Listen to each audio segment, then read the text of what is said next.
네, 매주 금요일이죠. 이번 한 주 관심을 끌었던 사건의 이슈 자세히 짚어보는 시간입니다. 사건의 해부. 이번 주도 사회부 사건데스크 최석구 차장과 함께합니다. 안녕하세요. 오늘 주제 뭔가요? 네, 오늘의 주제 5개월 만에 붙잡힌 이 팀장이 사라졌답니다. 네, 경복궁 낙서 테러 교사범 이야기인 것 같네요. 네, 그렇습니다.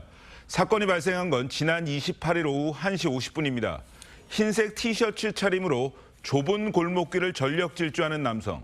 지난해 12월 10대들에게 경복궁 낙서 테러를 지시한 일명 이 팀장, 30살 강모 씨입니다. 강 씨는 서울경찰청에서 조사를 받던 중에 담을 넘어 도망쳤습니다. 네, 이 부분인 것 같습니다. 이제 파출소도 아니고 서울경찰청이거든요. 네. 사람들이 얘기하게 하는 게 경찰청이라고 하면 사실 들어가는 것도 힘들고 나오는 것도 힘들 것 같은데 어떻게 구속된 피해자가 조사를 받다가 도망칠 수 있냐, 이 부분입니다. 어떻게 도망을 친 건가요? 네, 그렇습니다.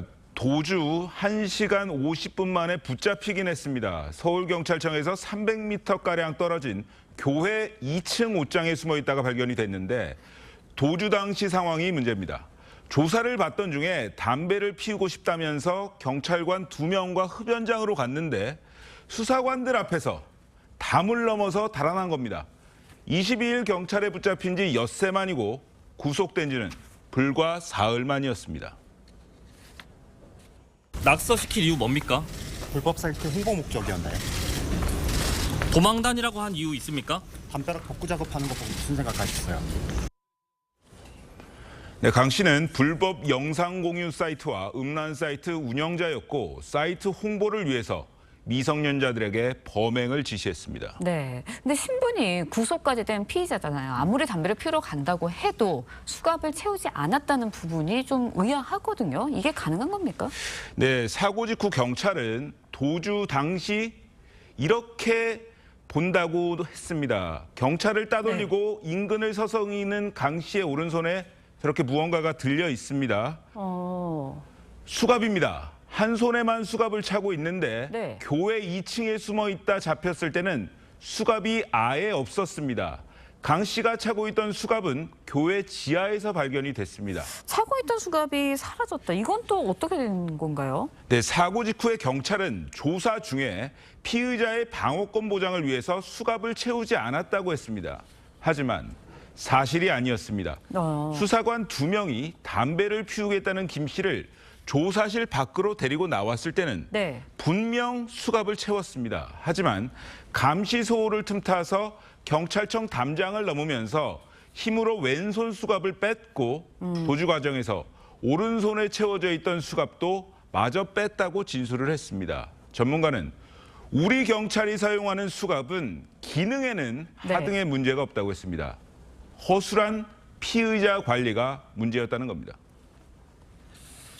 인권 보호 차원에서 꽉 채우지 않는 그러한 그 상황에서 바깥에 있는 그 피의자에 대해서 관찰을 하거나 감시, 감독을 하는 것이 느슨했다. 조사를 하는 사람의 입장에서는 항상 그 사람의 움직임을 옆에서 관찰하고 혹시 다른 행동을 할 수 있는 그 가능성에 대해서 신경을 써야 되는 것이 가장 기본적인 것이죠.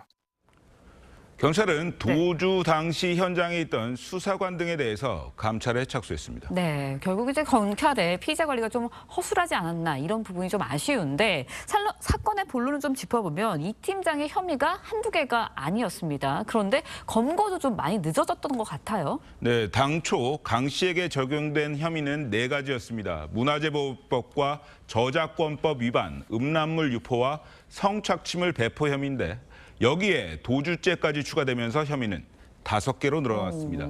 그런데 이런 주요 피의자가 왜 범행 159일 만에야 붙잡혔는지 의문이 남습니다. 네. 범행 당시에 수사기관의 추적이 어려운 텔레그램을 사용했기 때문인데 이 텔레그램은 회사 본사가 어디에 있는지조차 명확치 않을 정도로 보안을 강조합니다. 강 씨는 이런 점을 악용해서 경찰 수사가 시작된 뒤에도 텔레그램을 통해 음란물을 유포하는 등 범행을 이어갔습니다. 네, 사건을 자세히 들여다볼수록 좀 아쉬운 점이 좀 많은 것 같은데 실제 낙서 테러를 한 10대들 어떻게 처리가 되고 있는 건가요? 네, 18세 임모군과 17세 김모양, 300만 원을 주겠다는 이 팀장 말에 범행을 저질렀습니다. 하지만 실제 받은 돈은 착수금 10만 원에 불과했습니다. 아이고. 그런데 피해는 담장 복구 비용만 1억 3천만 원이 들 정도로 컸습니다. 경찰은 이 팀장의 지시를 직접 받은 임군에 대해선 구속영장을 신청했었습니다. 범행 수락은 왜 하신 거예요? CCTV로 잡힐 줄 모르셨나요? 문화재인데 거부감 없으셨어요? 이 팀장과 아직도 연락하시나요?